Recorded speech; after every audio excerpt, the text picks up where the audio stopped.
Naglagalag ako at nagsikap makaipon ng maraming salapi upang aking maisagawang aking mga layon.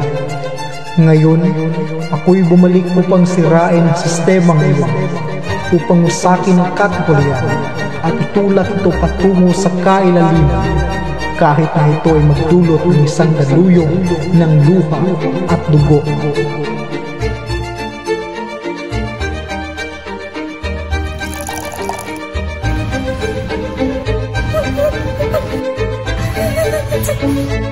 Makinig ka! Ang lampara sa loob ay may lamang pulbura. Anumang oras ay sasabog iyon. Tara na!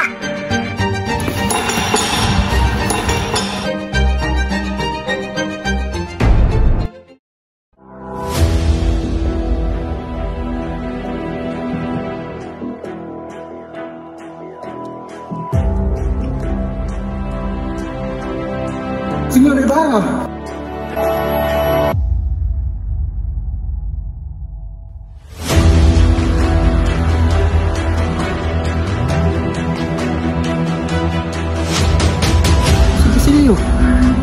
Matagal ka nang nawala, Senyor. Kayong mga kabataan na hindi nyo pa rin alam kung ano ang dapat yung gawin. Patuloy kayong nananaginip. Humingi kayo sa Espanya ng pantay na karapatan. Mga hangal, ang hinihingi nyo ay tanikala. Gusto nyo bang maging Espanyol? Ano ang magiging kinabukasan ninyo? Isang bansang walang pagkakakilanlan at kalayaan? Hindi ako magbabayad kung hindi makatuloy ang bayad sa inyo! Akin ang lupain ito at ipaglalaban ko ito! Sasalita ka ng may matinding pagnanasa, senyor. Iniisip mo ba na ating baguhin ang mga bagay? Na dapat nating subukan na mas maging mabuti o gumawa ng mas magandang kinabukasan? Tunay nga, Doña Vito.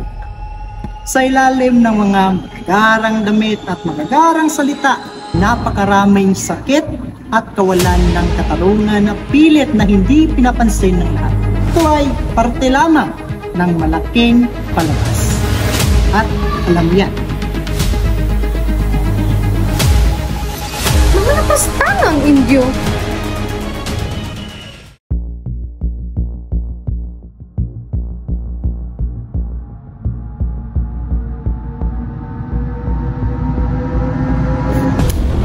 Ano ang inyong opinyon sa pagpapatayo ng akademya? Isang paraan ng pag-aaklas. Huli ka na. Namayapa na si Maria Clara. Hindi ang pare! Maria!